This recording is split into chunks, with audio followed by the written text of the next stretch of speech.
What's up, you guys? Welcome back to my channel, Kelly Builds, and today starts a brand new series on my channel. So, as you guys know, we are based out of New England, and I've noticed that we don't see a lot of stuff with the New England hot rodders. It's a lot of stuff in California and stuff like that. So I decided to make a series interviewing people in New England and them showing their cars and kind of like the history of what they've got. So I don't have like a name for the series yet or anything like that, but we're starting off strong with Brian Lenox out of Massachusetts. He's a part of the Tie Roads Car Club. He has so much stuff here, tons of history. So I'll show you guys quickly. Da, da, da, da. So this is gonna be super cool, super new series to the channel. I know it's Kelly Builds, but Kelly also will be interviewing. So just a little look and then we'll get right into it. All right guys, so here we have Brian Lenox. Like I had mentioned, he's a part of the Tie Roads Car Club based out of Concord, Mass. I'm actually from Massachusetts. I don't know if you knew that about me. I did not know that. Yeah, I'm from Plainville. So like nice. Rentham Outlets, but not down anymore. 495. Yes, right there. So I'm gonna let Brian tell you guys a little bit about himself. I'm interested in the Tie Roads Car Club if you guys don't know anything about it. So Tie Roads Car Club started actually as the piston pushers in the Framingham area at a cow barn, and basically it was a bunch of reckless guys that got together and did a bunch of street racing. And once it came time to organize under the NHRA and be welcomed under that umbrella, they realized they needed to change their ways. So a few of them went one direction and started the Tie Rods. They incorporated in Concord in 1952. And prior to that, they were hellraisers. Nobody wanted anything to do with them. And so before they became the Tie Rods, they were the piston pushers. And essentially, when they decided to become the Tie Rods and join the NHRA, a few guys stayed with the piston pushers and stuck to their bad ways, and the other guys, the core group, became the Tie Rods. And they started in Concord in 1952. They held all their meetings locally at the schools, and they tried very hard to incorporate themselves into the community as safe people, safe kids, safe drivers. You know, they had hot rodders had a really bad reputation, and they were trying to improve the relationship between the public and the hot rodder. Would you say that they were like the motorcycle guys? Like, do they have the same kind of like motorcycle hot rod? In the beginning, bad boy. In the beginning they did, and then they realized the benefit they could have by incorporating and being responsible and being safe. And that's when they started, you know, they started sanctioning the races in Sanford, Maine under the New England Hot Rod Council. Okay. And the New England Hot Rod Council comprised of about a dozen of the earliest New England hot rod clubs, the Strokers, the Nomads, the Cam Snappers, the Tie Rods, the Push Rods. They all work together basically to produce and support the races in Sanford, Maine and Orange, Mass. So we were also wondering how you got into hot rodding. Like, we didn't know if it was your dad or if it was something that you were interested in. So it definitely started with my dad. He always had me around anything with a motor since I was born, basically. But my first real car memory, my dad had a red 55 Ford pickup, and it was always parked in the backyard. He was always working on it, never got it up to the point where it was a perfect running, driving truck. Yeah. But from what my parents tell me, they used to bring me around. I'd sit on the floorboard in a car seat, which at least I was in a car seat. Yeah. But I think my dad held that truck for like 3 or 4 years, and he sold it, and then he had a little bit of a hiatus raising a family. But you know, every weekend we were off at either one car show, one swap meet. We spent a lot of time up in Amherst at the old swap meet in New Hampshire, which was one of the iconic swap meets in New England, really. So sick. So what's really funny is I live in the town of Ayer, which is one town over from Groton, where I grew up, where my parents live. Yep. And I was on a walk with my daughter 2 years ago, and in a distance I saw a red 55 Ford pickup. And as I got closer, I looked at it. It had the same wheels, had the same shift knob, little things that I remembered, which sparked my memory. And I went home and talked to my dad, and I said, "Hey, where'd the guy live that bought that truck?" And he said, "You know, I think he lived in Ayer."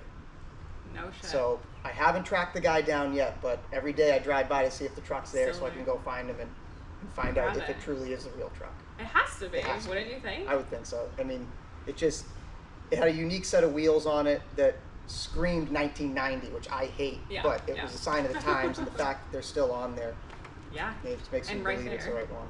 Pretty much. So that was the one that started it for me. And then, you know, after years of going to the tie rods shows, my dad got pretty close with all those guys, and Skip LaJoy, who is famous for the Bluebird Special, that was the 33 comp coupe that he ran in the 50s and 60s. He owned this 35 coupe right behind me, and my dad bought that, I believe, in 2005.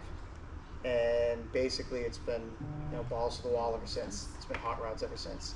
What's your favorite in here, would you say? My favorite in here would be the purple Fred Steele 28 sedan. We're gonna have to check that out. It's a very original, true New England hot rod with a lot of really cool history. Yes, that's what I really wanted to bring into these interviews is people that are local to New England, they have the history and they have the passion. I feel like we don't get a lot of cred over here on the East Coast. So to your point, the East Coast doesn't get as much credit as the West Coast. Yes. And what often happens is we're overlooked because we have a half season because Yes. of winter. right. I look at that as an excuse to build better projects, Look at that. you know. But I would love to ride it around in a roadster in the middle of 24/7, December, yeah. Christmas morning. It'd Merry be great. Christmas. It'd be great to do that, but not what we have here. Not what we have. And back in the day, it was hard for all the publications based on the West Coast. You know, Yeah. airplane travel and train travel cross country was not cheap back then, Yeah. and it wasn't. You know, they couldn't justify it. Yeah. Skipping out on the incredible history on the West Coast. Right. You know, they missed out on a lot on the East Coast, but And you have a lot of historical cars. yes. So, what my father and our goal is to basically track down and acquire cars that have a significant history and importance to the New England region, basically. We've been very lucky to be able to acquire a few cars that have been not only important to New England, but our own club, the Tie Rods. Yeah. Fred Steele's Mercury here, and his 28 sedan in the back, and Yeah. then, you know, not necessarily historical, but the 35 coupe behind me has been in the tie rod since, I believe, 75. And your dad's also in the tie rods. Yeah, he joined up right around the time that he bought that coupe Yeah. from Skip.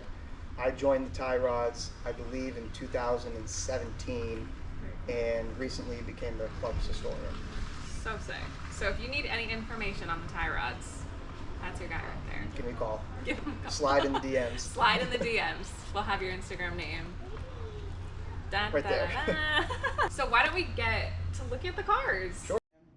They have such a unique ability. I want to go to it so bad, but it's so expensive. Yeah, the museum is good.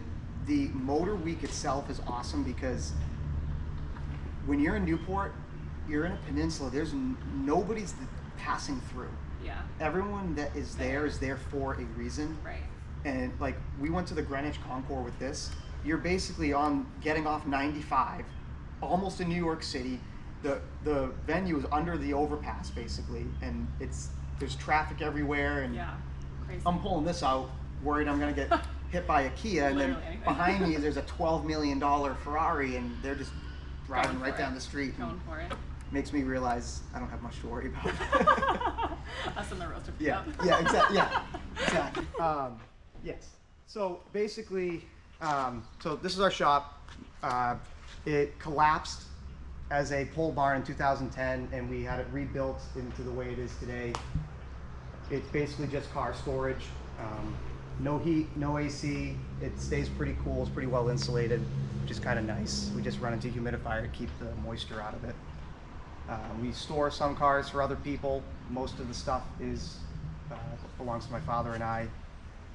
And we've got a lot of little knickknacks, gas pumps, little Yeah, I love all that stuff. little over there. things. Actually, all those trophies belong to the Bluebird Special. The Should we check it out? 33 competition coupe. Should we start? We'll grab some down in a minute. Yeah. But we'll start with the Fred Steele Mercury since we're right here. This car's got a pretty interesting story where it was actually built in 1958 in New Jersey by a guy named Paul Vigilant, and it was originally built with a Y block. It had canted quad headlights, it had full roll pan in the rear with exhaust coming out the quarters, and he actually had the whole chop done at a vocational school. So he brought it into basically into shop class, and that was their project for a couple months, and they did the whole chop. They slanted the posts. I mean, they did everything very well. When Fred Steele acquired the car in the 70s, it had already been through probably another half a dozen owners. It had a Hemi installed into it, which was a little bit too powerful. They ended up getting the front end smashed in. So Fred put a new Mercury front clip on it and took the roll pans off the back and reworked the back with a stock bumper and basically put it back to the way it is as a mild custom. He replaced the center bars and the grille to just continue the Mercury grille throughout, louvered the hood, and basically he just drove the shit out of it. Okay. When he finished building this in 1975, he basically planned a cross-country trip for July of 76. So he took off with his wife and his 3-year-old daughter in tow and went 9,000 miles across the country back and forth. He went all the way to Tijuana and did the interior, which ironically is the same exact interior from the same exact upholstery shop as the 28 sedan in the background. He put a 350 in it, automatic, 9-inch rear, super simple, just built to drive. Yeah. I'll pop the hood here and show you some of the unique features under the hood. Fred was a very eccentric person, and everything he did was over the top.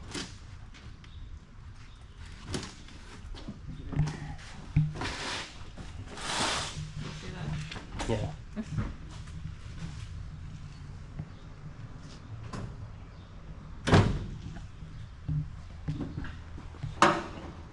So, whoa. What's interesting about this is Fred went balls to the wall on the firewall. That's awesome. And all of those cars are cars that he either owned at the time or had previously owned. That's awesome. If you can read some of the license plates, does that say? Yes, it does. They've all got some choice words in them. That's so funny. One says Coors, Fred. The sedan says Eat 69. And then the T-bucket over here says F on the license plate. That's so funny. So that T-bucket was on the Ventures in Space album cover. Oh my god. That purple sedan is the one that's right behind us there. The Mercury's in the middle, and then the purple Roadster is that purple Roadster is his famous one that's over in Three Dog Garage. Did you? And Fonzie has been sitting there since 1976. That's so funny. I think he lost. Oh no, his arm's over there. It looked like he lost his arm at one point. His arm's hanging on by a thread. That's so. I did not expect that when you. Nobody does. He actually put spotlights up here, so you could see so it. at night he could shine the light on that, and I'm telling you, he was wild. That's so funny. The CB radio has it. Yeah, I tried to hide. There's a couple stickers I did take off that were a little aggressive. That's so funny. But he's got a CB radio, and he's got an what's it called? A PA system. So he can either use it for the CB, or he's got speakers in the grill. So he could pull into a show and say, "Hey asshole, what are you doing over there?" And it would blast through the grill of the car. That's so funny. And I'm sure he did that a lot. Oh my god, that's so funny. And it's so cool, like even this, like to see like Cape Cod and like Dedham. It's like this is where I grew up in Dedham, you know. And he went everywhere. That's the crazy thing. This thing, super cool. I've got a picture. So this is Fred in '89. So the year I was born, he was driving this out to Springfield, Ohio, to the Merc Deuce reunion. Fred, you're a man. With his Road Fairies Car Club t-shirt. Is that a hat on his head? Like an Aleppo hat or something. So the whole story went, I went to buy a belt buckle. A Tie Rod's brass belt buckle I found on eBay. And when I went to buy it, guy shows me this picture and says, "Oh, well, this is available too." And I said, "Oh, the picture? What do you want for it?" And he said, "No, the car." So I was told, as many others were, that the car had been sold by the family not long after Fred passed away and was gone. But little did we know it was still around. 2 days later, I find myself in Fred's basement sitting in that car. No shit. Covered in dust and mold and mice shit. And now look at it. And now look at it. Jeez. And then That's crazy. other thing I might have in the car, actually.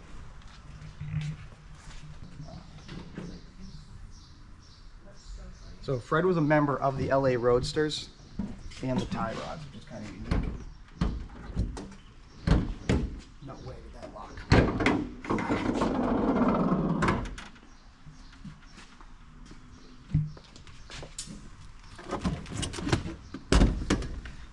Also, if you guys ever need a battery, like a jump starter, Yeah. this thing is unreal.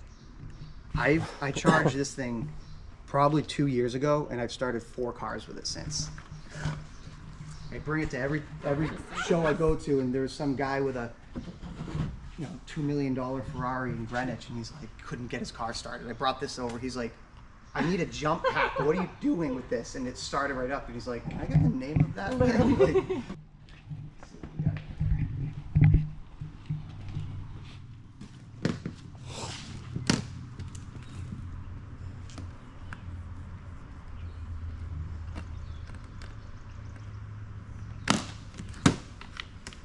Hot dog. so, this is the issue of Street Rodder with the Mercury in it. Cross Country Custom.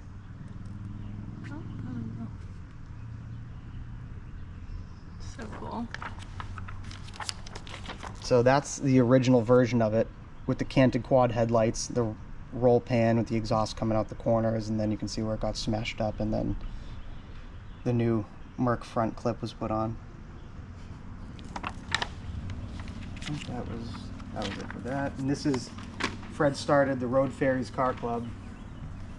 Now that's the Merc, supposed to be the Merc on the front. That's funny. Yep, he was different. Sometimes I tell people I have the car, and it's like I'm either gonna get punched or hugged, because Depending on the person. So, I just love slides. So sick. Can you? Oh yeah, you can even see it in there. I have all these printed too.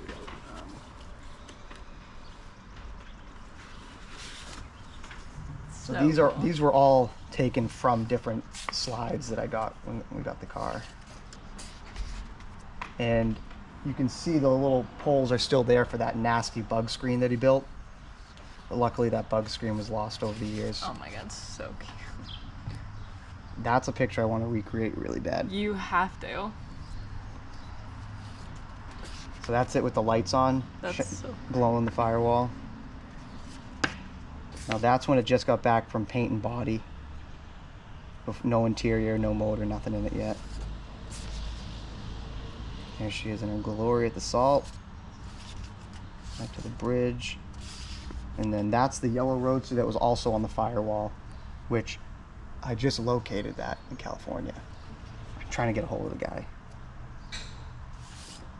That's it when it's getting redone.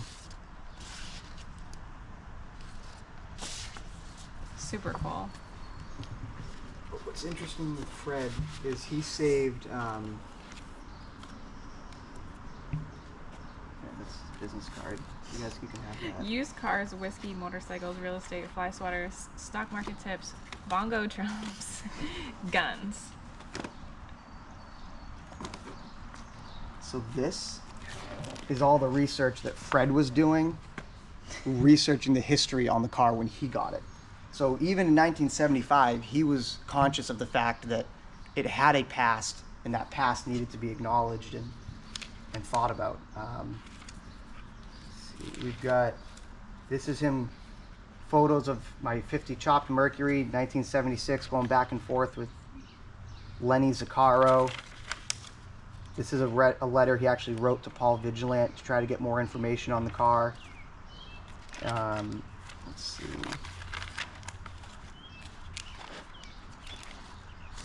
It's funny even how like thin the paper is. Oh, it's so thin. It's incredible. There's, so this is kind of cool. These are letters back and forth to Pat Ganal, who recently passed, and this when he was working with Street Rodder, because Pat actually wrote the article based off of the information Fred gave him. So this is his whole itinerary on the cross-country trip. The guy saved everything. It's where with the right person, though. where he would be, who he would be with, you know, it's funny just seeing the whole trip, and you could plan the whole thing out and know where he was on every day. So we know when he went down to Dwayne Kofed's in Burbank, that's when he took Dwayne's Ranchero, put the seats from the Mercury in it, and went down to Tijuana and had the interior done. His Hilton reservations, I mean, the guy just kept everything. It's crazy. It's almost more than I need. He's got his logbooks. Everything he did, April 4th, 2000, jumped the battery, popped the choke, it started instantly, ran smooth, no valve noise. He did this every time he started it. Crazy. So we can go through and figure out exactly what he did when he did it, which is kind of neat. This is the speed and culture issue with the Mercury in it, which is a special one because my grandfather got on the cover. Oh my God. His first magazine cover. Go, Grandpa. This was kind of cool. Disney. Those were the tickets because when they went in '76, his daughter was with him, so he's like, okay, we'll go to Disney, we'll do something for you too. I like to, off topic, but like with like old Disney stuff, like I love like, it's like same with the car stuff. Yeah. That's why I like the old stuff, because like you don't see like this kind of detail on stuff. Exactly. Like that. Like you never see stuff like that. No. Like you'll never see the tiny old Now they'll just say, oh, we'll email you a PDF and you can read through and figure it out. Yeah, that's why I like all the old. So this is he literally cut his calendar out and was like, all right, we'll just bring it with us so we know where we're going to be every day. Just in case. You know, like Vegas tonight? I don't know. Question mark? What are we doing? So there's cool. Fred with his Roadster. So that Donlan's grocery store still exists. Really? It's still down like 10 minutes down the road. You need to do a picture. And there's the Mercury. That is a chopped boat tail Riviera. Sick. That thing is wild. That was Fred's hop-up fame there. I think he's in this book.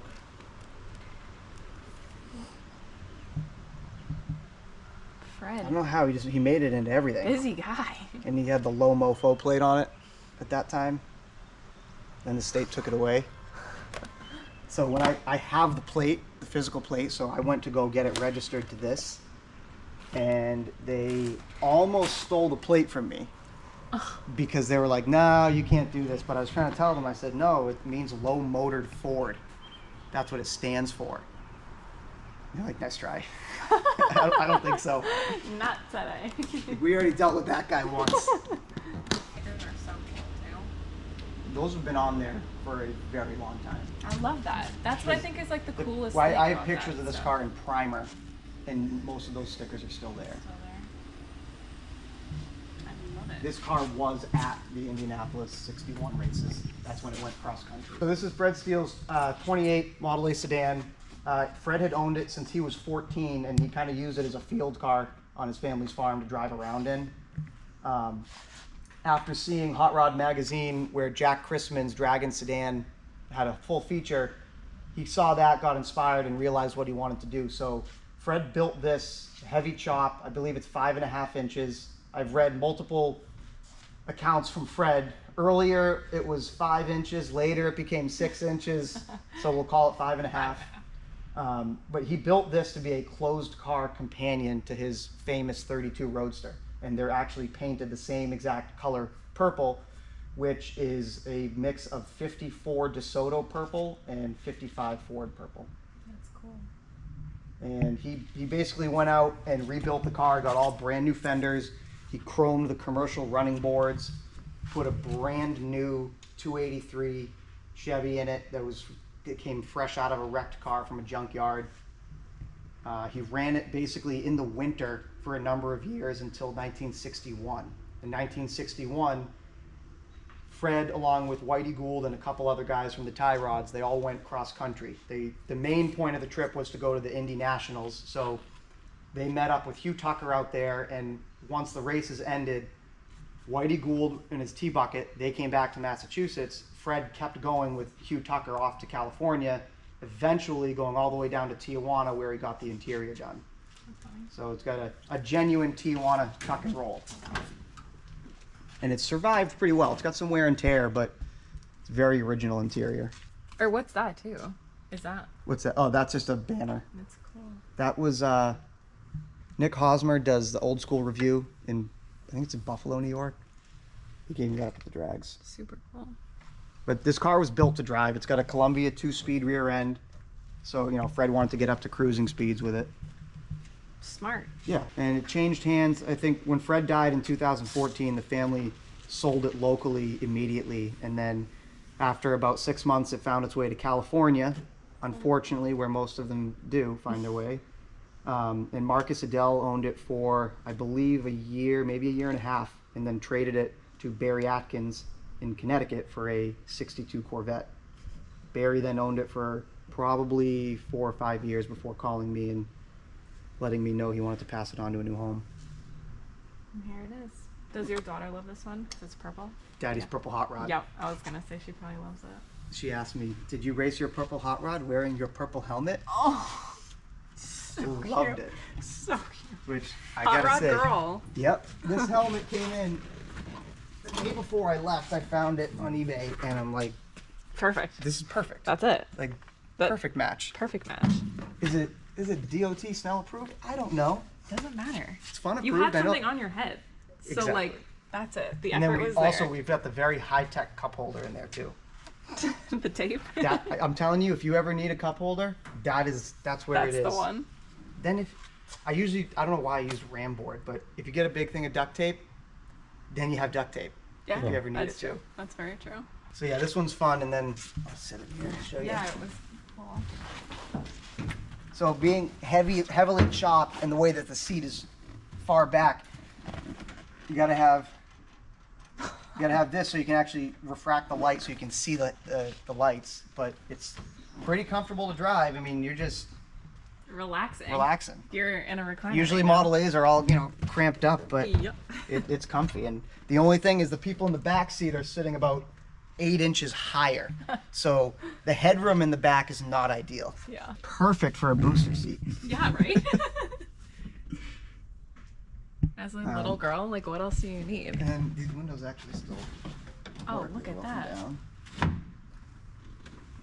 And then Fred had Larry Hook do the pinstriping on this in the mid-90s, probably 95, I think. The detail in the back is just insane. Larry owns this car, right? What's that? Larry Yes, owns. yeah, the Bannister car. He just does such small, fine lines. It's insane.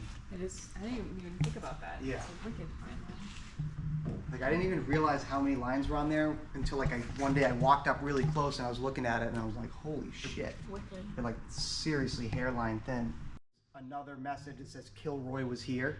And in World War II, it was kind of like a lightning thunder thing where soldiers would put a message down, they'd draw Kilroy.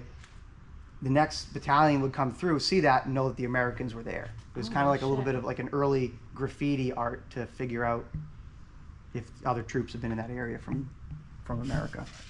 That's so funny. So tiny too. Like Tiny. I didn't even realize it at first. That's like, I'm glad people don't notice it every time, but did you see the door over here? Yes. Okay. Yeah. There was some old lady when this car was at the museum in Newport. She goes, what does that say? And she kind of kept getting closer. When You're she like, finally "Back read it, I up." saw her eyes and she's like, oh. Gotta go. She's like, let me look at this other car. And that's what everyone told me. Once he started drinking, I mean, he ended up leaving I don't know if he did the Nerf bars and the big and small tires, the Merc caps.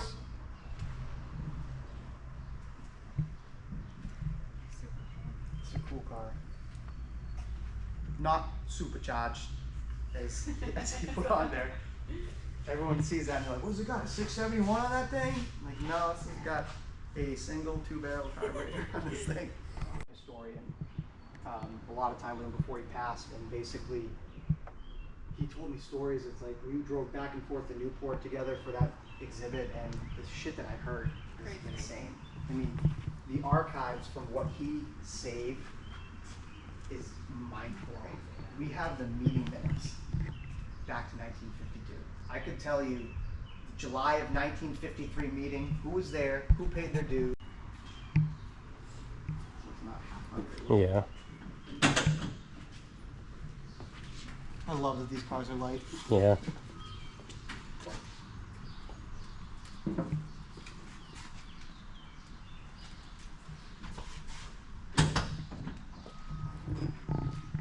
Gotta get one of those zipper wheels for this thing. The what? The zipper wheel. Oh yeah. Yeah. That's the one of the last pieces. These things used to be up on top, and so we're gonna get some guide lights for this to eliminate those. I was gonna say, why don't you just get rid of it? Well, I had no direction on the front, So I don't know. let's take them out. That's kind of what I want to do. Yeah, that's I fucking fine. hate them. But they were up here like a billboard. So Yeah. before I went to Newport a couple years ago, I'm like, you know what? I'm gonna loosen that bolt and flip them down. At least I can get a picture from the right angle and hide them. You know. Right here, it had like one of those hot rod badges on the side of it. It was very, very street rod. And you got this when again? 2020? 05. Oh, My dad bought this a long time ago. I know, and I love all that. And this was in my wedding. Was it? That's We had awesome. just married on the back of it and stuff. It was cool. Cute. I love that, like, because then you're making your own like history and your own memory. So then, exactly. if your daughter gets married and she's like, "Oh my gosh, mom and dad," I want to be in that car too. yeah, like you're literally sharing history, but you're also creating history, which is Well, that's the so thing, cool. and you know, we're only caretakers of this stuff. It's all going to go on to somebody else someone else. at some point, Yeah. and it's like we owe it to the future generations to preserve it. And Right. you know, my thing is it's up to us to preserve the stories and the history, Right. and not let that go to the Die. wayside. You Yeah. know? It sucks when people find an old hot rod. It's like, yeah, this is a real hot rod in the '50s, and it's like, well, what do we know about it? Yeah. Nothing. 'Cause, nothing. You know, and to their defense, back then they didn't care about Yeah. doing that. Like, Even our 32 or Travis's Chop 32, we would like go up and we'd try to find any information on it. You can't find anything on it. Yeah. And it's like whoever did it didn't do a great job. yeah. But it would still be cool to like have any info on it. Correct. Like we were trying to get the paint off and like, oh, are there any like racing numbers or like anything? Yeah. So it's cool to have like even all that information on this.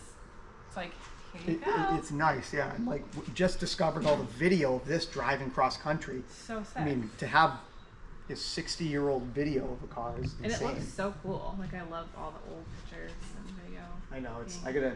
I gotta keep scanning. I've scanned 2,000 photos out of the archives so far, and it's just Too many barely the pickups. tip of the iceberg. Yeah, dude. So we have the tie rods used to have their shows on Monday nights, and the way that they would do it is everyone would come in, they'd be at the show, be having fun.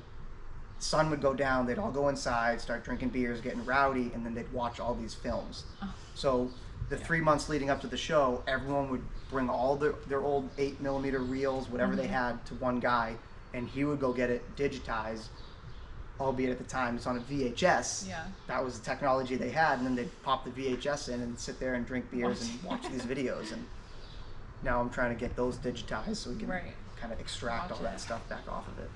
Super cool. This car used to belong to Skip LaJoy. Skip LaJoy was the owner of the Bluebird Special, which is a well-known competition coupe in New England. And my dad acquired this from him around 2005, just around the time that he joined the tie rods. And it was definitely a street rod, still has some of its street rod DNA in it, but we're slowly taking it back to the golden age, kind of making it look like a real 50s hot rod. Love it. Changed the wheels up. We changed where the license plate was. It had the big billboard in the back. We removed that. We're going to switch up the exhaust and put a new steering wheel in it. But this coupe means a lot to me personally. Like I was saying, it was in my wedding. This was, one of the first real hot rods I got the chance to drive down the street and have fun in with my dad, and we've had a lot of really good memories. trips in it, and it's been fun. It's been a very good running car. It's got a 77 Corvette 350 Corvette rear end. It goes pretty good. We need to get your dad in a video. We do need to get my dad in a video one of these days. We get him in. He's probably out there working right now, doing something. Less exciting than that. Yeah.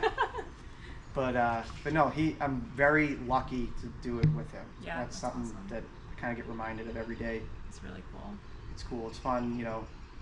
We took his Buick down to Newport for Father's Day and just did 4 hours round trip back and forth. Had a good time. And Are you an only child?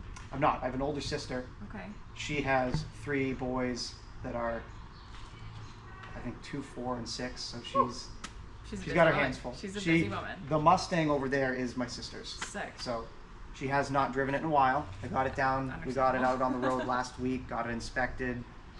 Worked out some bugs. So I'm hoping this summer is the year she really gets out there. Gets behind the wheel again. That's awesome. Yeah. Super cool. That you would bring around and put up like in the radiator slot. Open. So all of these trophies came from the 1933 competition coupe, the Bluebird Special. After Skip LaJoy passed away, his family reached out to me because no one in the family had any interest in the trophies, the history of the car, or any of their grandfather's past. So that's crazy. I was very lucky to have the opportunity to save them. I have a few more that I actually have at my house that are kind of some of the smaller ones. But that coupe won a lot, and all these trophies prove that. That was another car that it was sold in the late 60s. It was raced into the early 70s, and then unfortunately at that time saving old historic hot rods wasn't the norm. People weren't thinking about it. So the chopped DeSoto grill that was on it was removed. The Y block, the injected Y block was pulled. A blown 350 was put in. It was painted matte black. It got a 34 grill shell and big tires in the back, and that was it. So it's nice to know the car physically still exists, but it's a shell of its former self, unfortunately. I saw that. Because Buzz, I think he's on one of the plates on the firewall even. What else you got here? Roadster? Yeah, Roadster's a good one. It's actually not I think it needs new brake line, and other than that, pretty solid car. Yeah, the fender looks like it has A little bubble in that, yeah. Oh, yeah, rocker there too.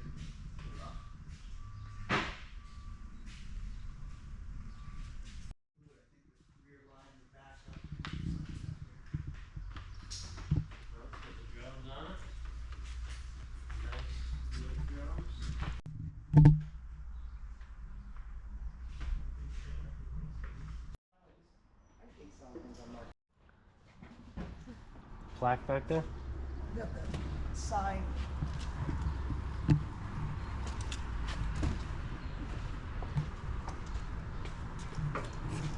This is the receipt for the upholstery in the purple sedan. That's the business card for it. And then that's the sedan in 1951 when it was just in his yard. And Address, homeless shelter. yep. So that's this is in Boxborough. This field is like probably 4 or 5 miles down the road where his family's farm was. You can kind of see, I think, the fuzz plate that I was telling you about is right on that yellow one right there. And this is Fred with the sedan before he got it pinstriped by Larry.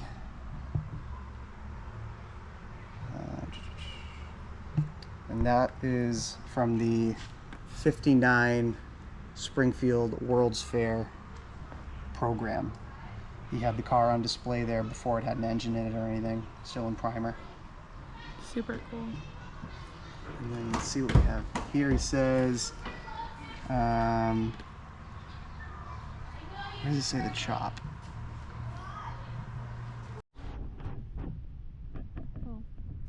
Alright guys, so that's it for this video. So much cool information. I hope you guys liked it. Like I said, it's the first of this series. I don't have a name for it yet, but like, whatever. So like I had said, check Brian out on Instagram. Might be getting a YouTube channel. We'll see. We'll see. He's got all the information. So thank you for having us. Thanks for coming. And your Instagram is? @BLenox. I'll have it right here, and we will see you guys next time. Thank you.